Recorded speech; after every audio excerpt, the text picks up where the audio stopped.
చుట్టూ గుట్టలు, రాళ్ళు రప్పలు, వ్యవసాయానికి యోగ్యత లేని భూములు. దీంతో రైతులు ఎలా సాగు చేసుకోవాలా అని ఆందోళన గురయ్యేవారు. ఇదంతా మొన్నటి వరకు. కానీ ఇప్పుడు ఆ రాళ్ళలో ఉన్నటువంటి భూములలోనే సిరుల పంటలు పండిస్తున్నారు అక్కపల్లి గూడెం రైతులు.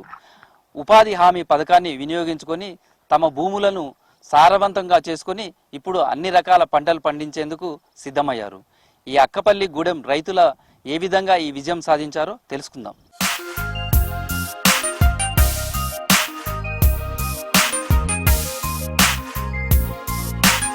జనగామ జిల్లా స్టేషన్గన్పూర్ మండలం అక్కపల్లి గూడెంలో మనం ఉన్నాం. ఈ గ్రామం మొత్తం కూడా వ్యవసాయ ఆధారితమైనటువంటిది. అందులోనూ బావులపైనే ఆధారపడి వ్యవసాయం చేస్తారు.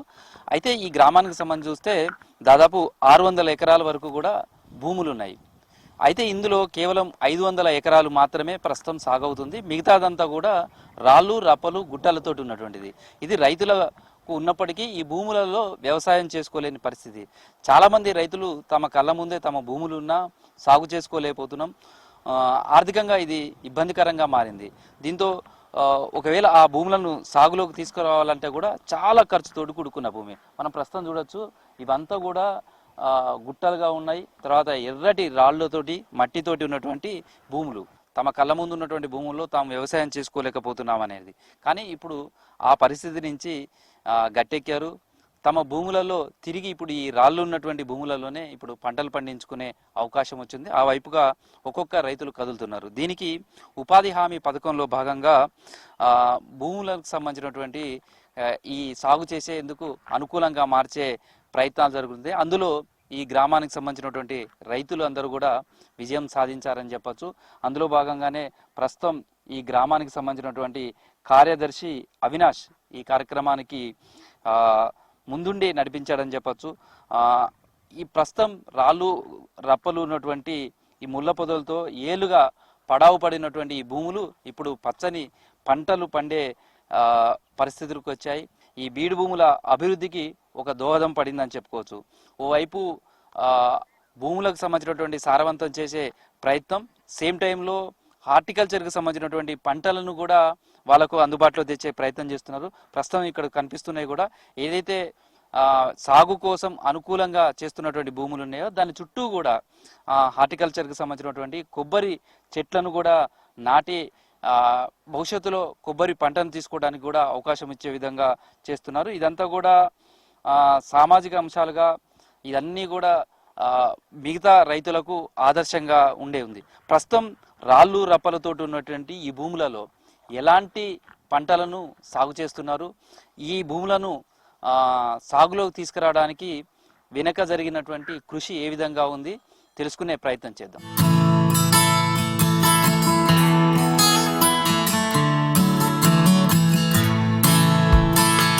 పచ్చని చెట్లతోటి ఉన్నటువంటి ఈ పత్తి చేను మనకు కనిపిస్తుంది. ఇది అక్కపల్లి గూడెంకు సంబంధించినటువంటి రైతులు సాధించిన విజయానికి ఈ పచ్చని చెట్లే నిదర్శనంగా నిలుస్తాయని చెప్పచ్చు. ఎందుకంటే మనం ప్రస్తుతం కనిపిస్తుందంతా కూడా ఇది పత్తి తోట, కాయ దశకు వచ్చేసింది ఇప్పుడే. ఈ పంట సాగుకు సంబంధించి కూడా రైతుల కృషి చాలా ఎక్కువగా ఉంది. ఎందుకు అంటే ఈ భూములకు సంబంధించి ఈ భూములలో ఇది మొదటి పంటగా మనం చెప్పుకోవచ్చు.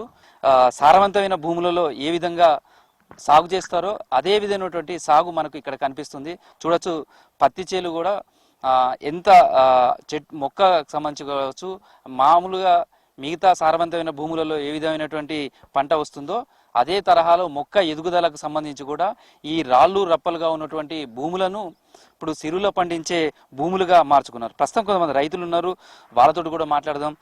మొన్నటి వరకు ఈ భూములు అసలు ఎట్లా ఉండేవి సార్? గుట్టలు చెట్లు చాలా విపరీతంగా ఉండే సార్. ఒక విధంగా చెప్పాలంటే మా ఆర్థిక పరిస్థితి వలన ఎట్లనో కానీ దాదాపు 60-70 ఏళ్ళ నుంచి గుట్టల పరిస్థితుల్లో ఉండే. కాకుంటే మామూలుగా కొంచెం అనుకోని పరిస్థితుల వల్ల సారు ఏదో సాల్వ్ చేసిండు. ఏం పండకపోయాయి సార్. ఆఖరికి 2 గొర్రెలు వచ్చినా ఎడ్లు వచ్చినా మేలైన పరిస్థితి ఉండే సార్. ఉపాధి హామీ పథకంలో పెడుతున్నాం అన్నప్పుడు మీరు నమ్మిండ్రు అసలు అట్లా చేయడానికి అవకాశం ఉంటుంది సార్? నమ్మేమేమో ఇట్లా అడవిని మొత్తం అడవి చెట్లు లెక్క ఉంటే చెట్లు సాగు చేయించి రాళ్ళు ఉంటే గుంతుకాలు తీసి గుంతుకాల ఒక ట్రాక్టర్లో పోతా అంటే రేవలు పోతా అలా పోసి లేవలు చేసి పత్తి పంట పెట్టిన సార్. పెట్టి ఇట్లా పత్తి ఇప్పుడు మనకు చిలకలేక మాకు పత్తి మంచిగా అనిపిస్తుంది సార్ ఇప్పుడు వాళ్ళు షార చేయించింది మాకు. ఎన్ని రోజులు పట్టింది అంటే మీ పొలంలో ఈ రాళ్ళు తీసేటప్పుడు కూడా మీ ఇంట్లో వాళ్ళు కావచ్చు వచ్చిన వాళ్ళు కూడా ఈడ పంట పండుతుందా ఇన్ని రాళ్ళు ఉన్నాయి అవుతుందా అని అట్లా అన్నారా? అన్నా కానీ ఇది కాదన్నా కానీ చేద్దామని పరదాయించాం చేసినాం. 2 నెలలు పట్టింది సార్ ఇలా 2 నెలల కాంచి గొత్తుకలు తీసి పొక్కలు తీసి రాళ్ళు వేసి చెట్లు వీకిచ్చి కొట్టించి అడవి జంతువులు వస్తే అప్పుడప్పుడు అలా గొర్రె పోయినా అప్పుడప్పుడు. ఇప్పుడు మీరు ఫస్ట్ పంట వేసుకున్నారు కదా, ఈ పచ్చని చెట్లు కనిపిస్తున్నాయి, మొక్కలు మంచిగా ఎదిగినాయి, ఇవి చూసినప్పుడు లాస్ట్ ఇయర్ ఇప్పుడు ఈ చెట్లను చూసినాక ఏమనిపించింది? మంచిగా మంచి సంతోషం అనిపిస్తుంది మాకు ఇక్కడ. ఇంకా ఈ వరకు బాగా అనుకున్నాం కానీ ఇప్పుడు మాకు సంతోషంగా అనిపించింది. ఇక రైతు చూసిపోతారు, అందరూ చూసిపోతారు, మంచిగా ఉన్నది. రాబడి వస్తుంది, రాబడి వస్తుంది సార్, ఇది మంచిగా అయింది. ఇప్పటివరకు మీ వాళ్ళు చెప్పిండ్రు ఎట్లా చేసుకున్నాం ఏంది, అసలు ఆ అనుభవం ఎట్లా అనిపించింది? అంటే ఈ గుట్టలల్లో వీటిని అన్ని తొలిసినప్పుడు, ఈ రాళ్ళు రప్పలు వీటన్నిటిని బయటికి తీసినప్పుడు ఎట్లా ఉండే అసలు? మొత్తానికి ఇది ఏంటంటే ఇది చేసే పరిస్థితి లేదు ఇక్కడ. ఏంటంటే చెట్లు శ్రమ బాగా ఉండేది. ఏది గొడ్డు పోయినా గొర్రె పోయినా కానీ వాళ్ళకు అవకాశం పోయే దారి లేదు ఇలా. అంటే అసలు భూమిని సాగు చేసిండంటే సారు మామూలు సాగు చేయలే, బ్రహ్మాండంగా సాగు చేసి ఆ చెట్లను సేవను మొత్తం రాళ్ళు రప్పలు అన్ని తీసేసి చేసినాక ఇప్పుడు పంట మాకు అక్కడికి వచ్చింది. ఇప్పుడు అది మీ దాంట్లో ఎంతమంది పని చేసింది, ఎంతమంది కూలీలు పని చేసింది దీంట్లో? 30 మంది. ఎన్ని రోజులు ఎట్లా చేసింది? ఒక 2 నెలలు పట్టింది. 2 నెలలు చేస్తేనే ఈ భూమి నాకు సాలు.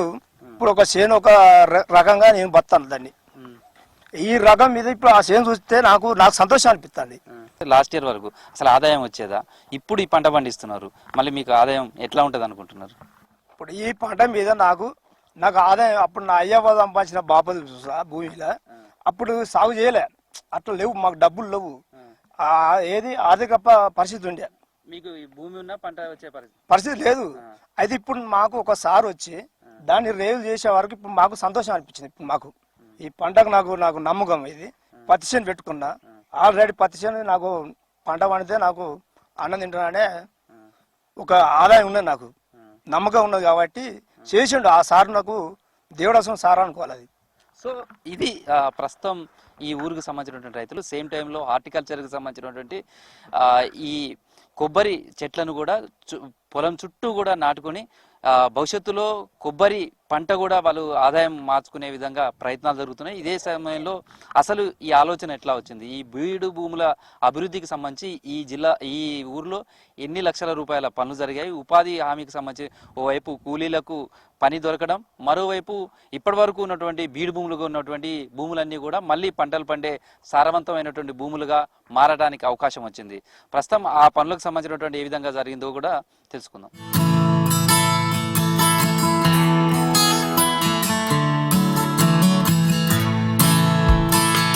బీడు భూముల అభివృద్ధి కోసం ఉపాధి హామీ పథకాన్ని వినియోగించుకోవడం చాలా ఏళ్లుగా అమల్లో ఉంది. కానీ ఆ పథకాన్ని సక్సెస్ఫుల్గా రైతులకు అందించి ఏళ్ల తరబడి పడినటువంటి భూములను మళ్ళీ సాగువంతం చేసే పనిలో సక్సెస్ అయ్యారు. ప్రస్తుతం మనతో ఉన్నటువంటి గ్రామ కార్యదర్శి వీరేశం, ఆయనతో కూడా మాట్లాడదాం. సార్, అంటే అసలు ఈ పథకాన్ని ఉపయోగించి రైతులకు మేలు చేయాలనే ఆలోచన ఎట్లా వచ్చింది సార్? సో ఏంటంటే ఇక్కడ ఊరు మొత్తం వ్యవసాయ కుటుంబాలు సార్. అయితే ఇక్కడ ఊరు మధ్య నుంచి మన ఎస్ఆర్ఎస్పి కెనాల్ పోతుంది. ఇక్కడ దాదాపు 530 ఎకరాల సాగు భూమి ఉంది.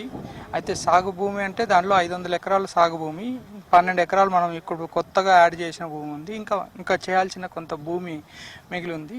మీరు అడిగిన దానికి స్ఫూర్తినిచ్చింది ఏంటంటే మనకు ఈ వ్యవసాయ కుటుంబాలు, ఊరంతా వ్యవసాయ కుటుంబాలు అవ్వడం వల్ల ఇక్కడ ఒక ప్రయోగం చేయడానికి, ఉపాధి హామీతో ఒక ప్రయోగం చేయడానికి అవకాశం దక్కింది నాకు. రైతులు కూడా చెప్తే అర్థం చేసుకొని వాళ్ళు కూడా మేము సాగులోకి తెచ్చుకుంటాం. నీటి వసతి ఉండడం, తెలంగాణ వచ్చిన తర్వాత మీకు తెలుసు నీటి వసతి బాగా పెరిగింది. సో దానివల్ల కూడా మనం ప్రయోగాలు చేయడానికి అవకాశం దొరికిందని ఇక్కడ తెలియజేసుకుంటున్నాం. బీడు భూములుగా ఉన్నాయో ఆ రైతులు కూడా ఫస్ట్ మీరు చెప్పినప్పుడు వాళ్ళ నుంచి ఎట్లాంటి రెస్పాన్స్ వచ్చింది?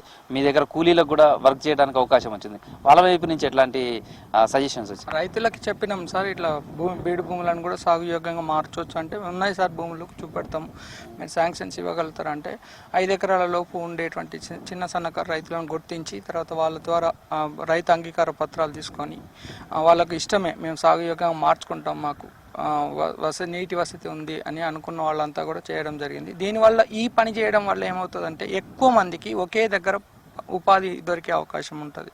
మీ స్ఫూర్తి ఎట్లా వచ్చింది? మా స్ఫూర్తి ఎట్లా అంటే మేము సెస్ డైరెక్టర్ రేవతి మేడం గారితో మాట్లాడి ఇట్లా చేస్తున్నాం అన్నప్పుడు ఆమె మన ప్రణాళిక సంఘం అధ్యక్షుడు సభ్యుడిగా పనిచేసినటువంటి ప్రొఫెసర్ హనుమంతరావు, తెలంగాణ బిడ్డ, గొప్ప వ్యవసాయ ఆర్థికవేత్త, ఆయన సలహాలు సూచనలు కావచ్చు. ప్రొఫెసర్ జాన్ రీజ్ అని మనకు ఎంజీఎన్ఆర్ఈ డ్రాఫ్టింగ్ కమిటీ మెంబరు, తర్వాత అషిమా గోయల్ అని పిఎం అడ్వైజరీ కౌన్సిల్ మెంబరు, వాళ్ళందరి సూచనలు సలహాలతోటి, తర్వాత ఈ ఉపాధి హామీకి సంబంధించినటువంటి అధికారుల యొక్క సహాయంతో ఇవన్నీ పనులు చేయడం జరిగింది సార్. మిగతా కొంత భూమి ఉంది అంటున్నారు, వాటిని కూడా సాగు చేసే ప్రయత్నం ఎట్లా చేస్తారు? వాటిని కూడా ఖచ్చితంగా సాగు చేయాలి సార్. ఎందుకంటే వ్యవసాయం తెలంగాణలో ఒకనాడు పల్లెపల్లెనా పల్లెర్లు మొలిసే తెలంగాణలోనా అని పాడుకున్నాం.